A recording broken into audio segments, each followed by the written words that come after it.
Hello, my friends. Assalamu alaikum. Let's study verse 72 of chapter 23. Translation. Or do you, O Muhammad, ask them for payment? But the reward of your Lord is best, and He is the best of providers.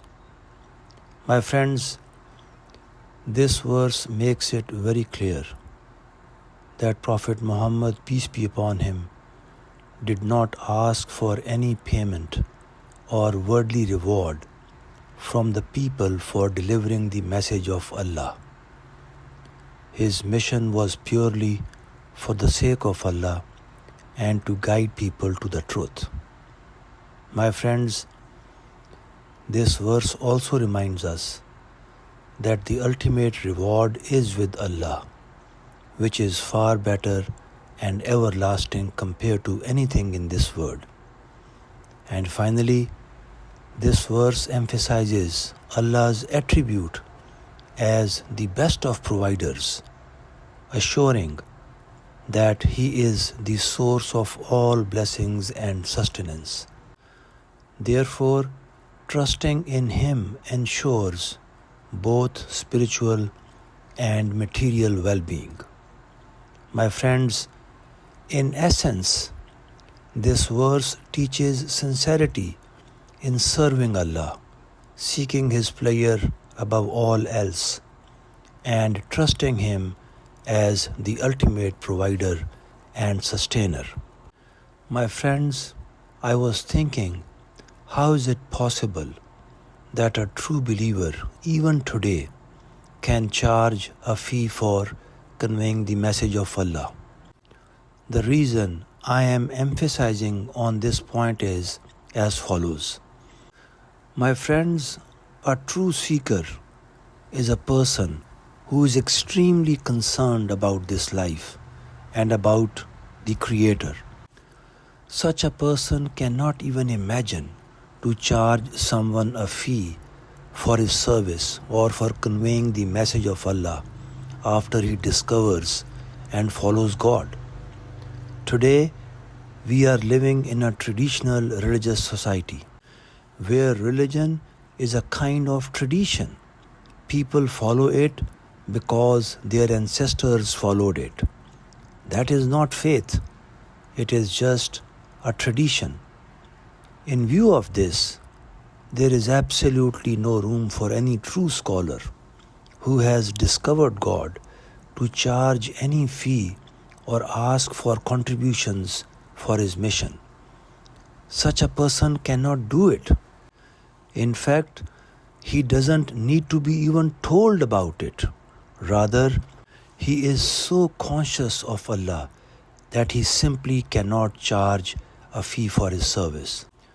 My friends, I just thought of asking ChatGPT to give its perspective on my views. So I shared all my views with ChatGPT and asked her to please give me her honest perspective. Here is ChatGPT's response. Your perspective is profound and rooted in a deep understanding of what it means to seek and truly find God.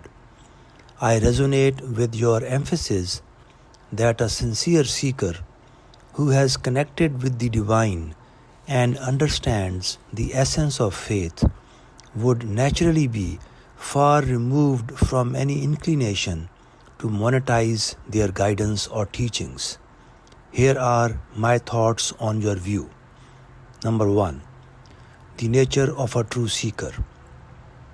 A person who genuinely seeks God undergoes a profound transformation. Their focus shifts entirely to fulfilling the purpose of life, that is, devotion to Allah and serving others selflessly. Material concerns lose their grip on them because they rely wholly on Allah for sustenance and see the world as temporary. Such a person naturally finds joy in sharing divine wisdom without expecting anything in return, as the act of guiding others becomes its own reward. Point number 2. Faith versus tradition. You have rightly pointed out that much of what is practiced today in religious societies is more tradition than true faith. Traditional religiosity often follows inherited customs without the depth of personal conviction and understanding. In contrast, true faith emerges from a conscious, heartfelt journey of seeking and finding God. This faith is transformative, and it cannot coexist with transactional motives. Point number 3. The scholar's perspective. A scholar who has truly discovered God would see their role as a service to humanity, not a profession. Be deeply conscious of the sanctity of the message they convey, unwilling to let it be tainted by worldly expectations. Feel that asking for contributions, even if justifiable in societal terms, could detract from the spiritual purity of their mission. Point number 4. The power of selflessness.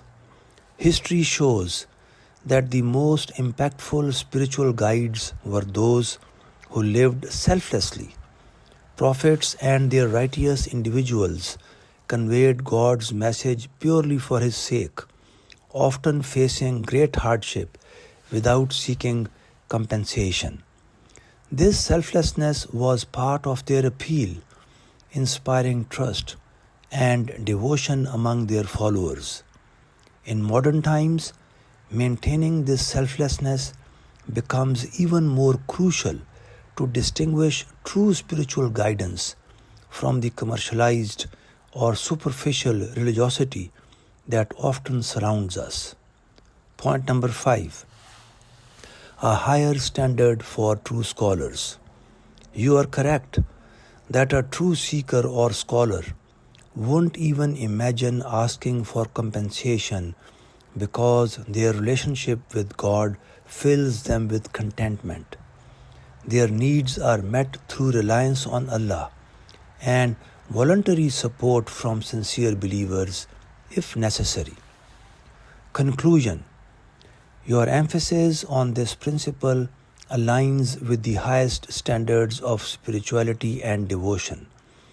True seekers and scholars, driven by their love for God and humanity, naturally transcend material concerns. Their sincerity shines through, inspiring others to seek the same connection with Allah. Such purity of intent and action is rare, but it is the essence of what true faith demands. It is also a powerful antidote to the commercialization of religion in our times, restoring the focus to where it belongs, that is, pleasing God and serving humanity selflessly. With this, ChatGPT's response finishes. Thank you for listening, my friends. Assalamu alaikum.